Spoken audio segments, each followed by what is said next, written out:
Qui siamo a Milano Marittima nella rotonda 2 giugno.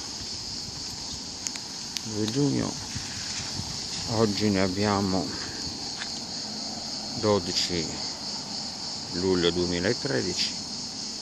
Questo è lo specchio di come appare una rotonda quando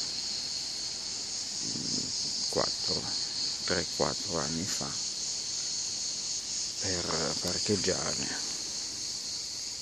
c'era da tirare delle bestemmie non da poco. Questo è il segno che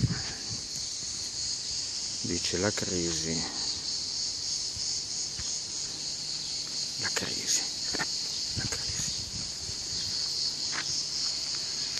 Questo è il condominio, praticamente un esempio, tutto vuoto, la gente, una macchina, c'è qualcosa, l'albergo che va a 4 gatti incrociati. Ecco, questa è Milano Marittima. La signora che va a lavorare in bicicletta è giù, siamo messi da ridere.